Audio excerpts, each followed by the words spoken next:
I know this laptop is getting pretty old now. It came out in like November of 2017, but being the only 15-inch detachable 2-in-1 device on the market, it's not like you have any other option. And on top of that, it's the only 2-in-1 detachable series of laptops where the hinge is solid, as in the keyboard physically supports the screen.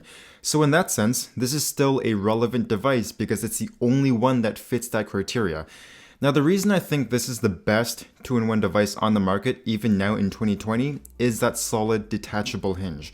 So non-detachable convertible laptops that fold over with like the keyboard on the back, they're not as ergonomic in tablet mode because you're pressing the keyboard just holding it. The keyboard also adds weight and thickness, and for devices with a detachable base like the Surface Pro lineup, the base does not support the screen when you're using it on your lap.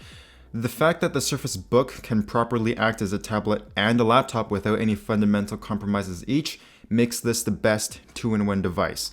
So the build of the Surface Book is entirely magnesium, and when you feel it, it's painted but you know it's metal and it still feels premium. A lot of aluminum laptops will use a powder coating to paint over the metal, and sometimes that coating feels like cheap plastic. But with this one, Microsoft used a higher quality paint that feels a little bit nicer and more durable.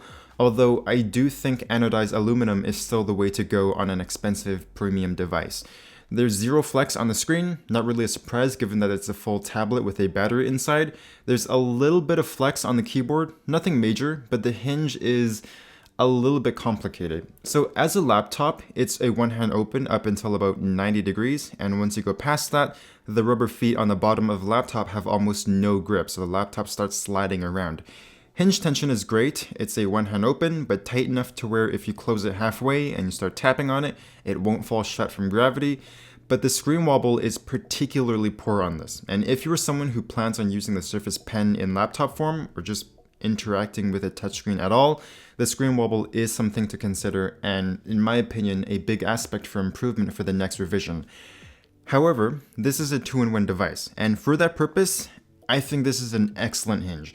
So if you take a look at their Surface Pro lineup, the keyboard's hinge is not solid. It does not hold its position at all. So when you're using that thing on your lap as a laptop, it's a rather poor experience. But this thing has a solid hinge, so you don't need to have this on a flat surface to use it comfortably.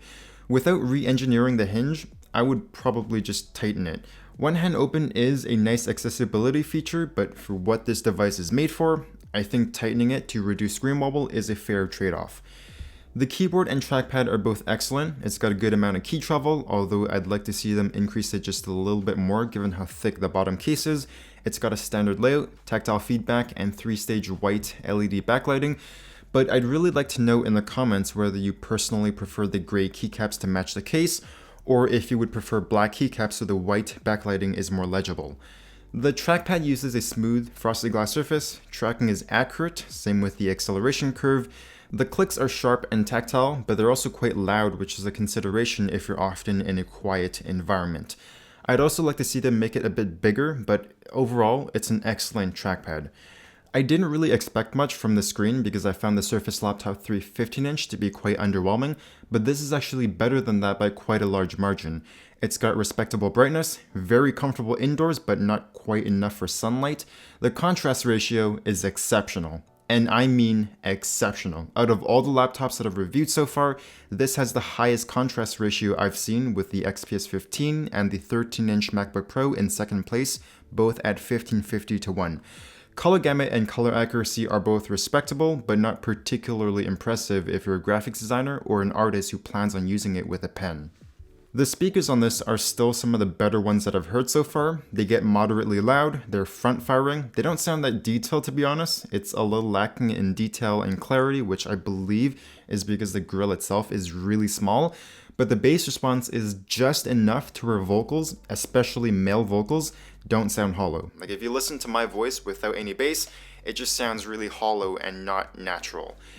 On the left, you have two USB-A's and a full-size SD slot, very nice. On the right, you have the Surface Connect port for charging and expansion, as well as a USB-C port, no Thunderbolt 3 on that. On the tablet itself, you have a second Surface Connect port and a headphone jack.